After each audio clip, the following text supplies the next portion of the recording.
Today we're going to show you how to change the discharge pump housing on your dishwasher. It's a really easy job. All you're going to need is a number 20 Torx driver, a 5/16 nut driver, a small flat blade screwdriver, and maybe a pair of needle nose pliers. Let me show you how we do it. Now to do this repair, we'll start by opening the dishwasher door and removing the lower rack and the cutlery basket and set that aside.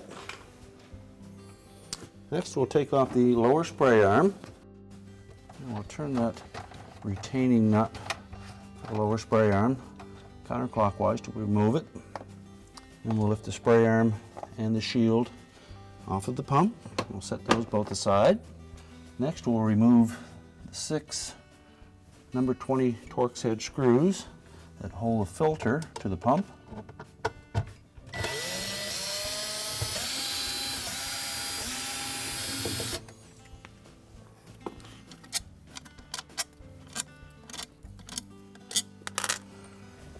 And we're going to lift that filter off the top of the pump.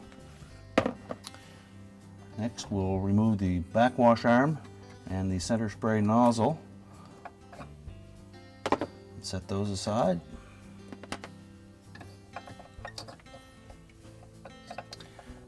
Now we next need to remove that lower wash arm bearing. And it should turn out by hand, a little nut in the center. If you need to, take a pair of needle nose pliers and just grasp that and turn it gently.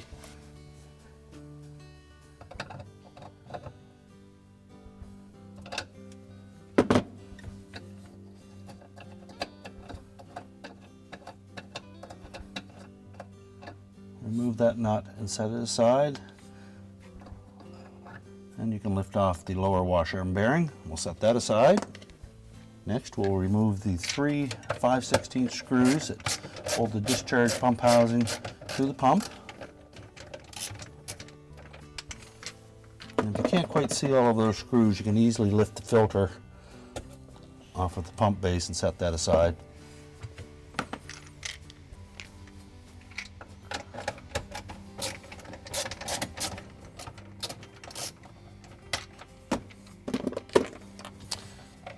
Remove those 3 screws,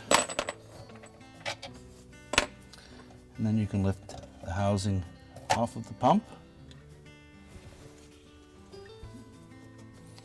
While we're in this far, we'll make sure that there's nothing down in the base of the filter assembly and that the impeller is in good shape.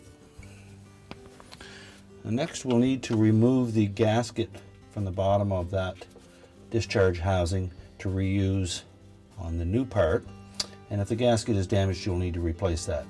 So with a small flat blade screwdriver you can pop that gasket out of there.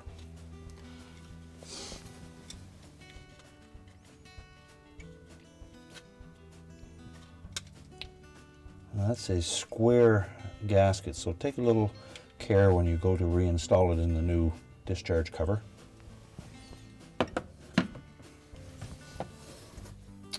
We'll lay that in the groove of the new cover. Keep it from twisting. Just slowly insert it all the way around.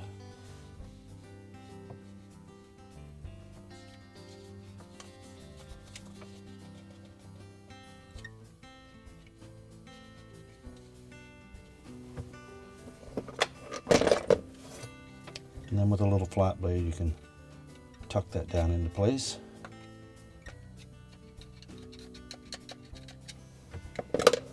And we're ready to reinstall the new cover. Now there are some notches around the edge that will line up with some tabs on that base that will ensure that the screw holes line up. We'll reinstall the 5/16 head screws.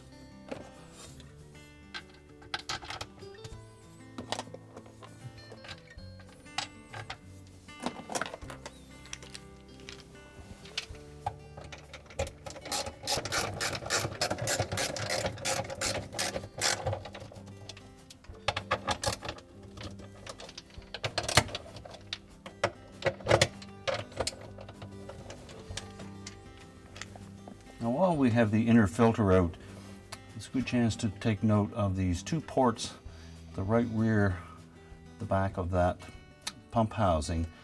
These feed the filter assembly with a supply and return on it. And on the filter, you'll note that there are two ports that line up with that. So we need to make sure that when we put that filter cover back on, that those engage that spot. So next we'll put our filter in place and drop the bearing back onto the center shaft and reinstall the nut that holds that in place. You can snug that up with a pair of needle nose pliers.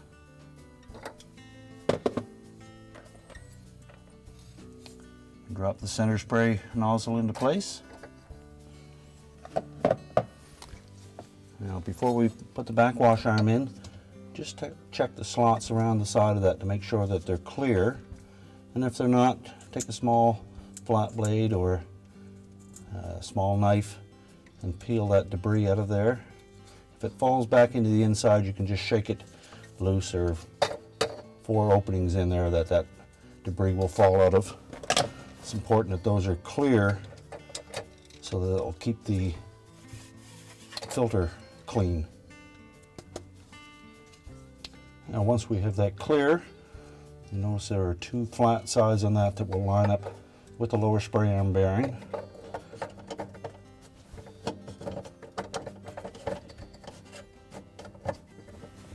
Make sure that sits all the way down in place.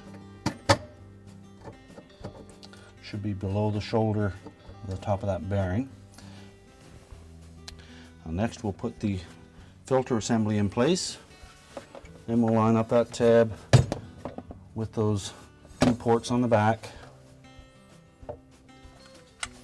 You'll also notice that there are 2 split rings that go on the inside of that. You can take those out for the time being until we have the pump cover lined up properly.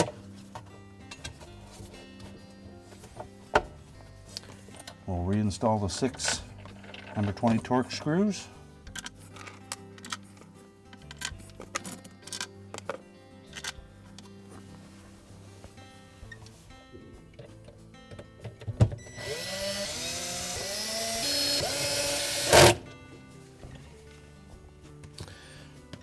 Now we can pop those 2 split rings in, and we'll put the splits opposite each other.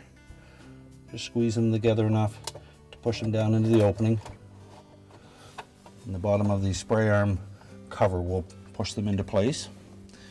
Next we'll put the spray arm in position. Again, there are 2 flat sides on that bearing that match up with 2 flat sides on the shield.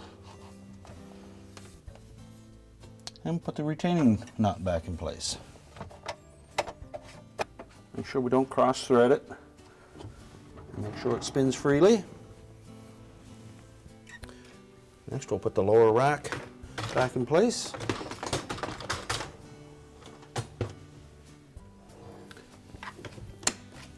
And our repair is complete.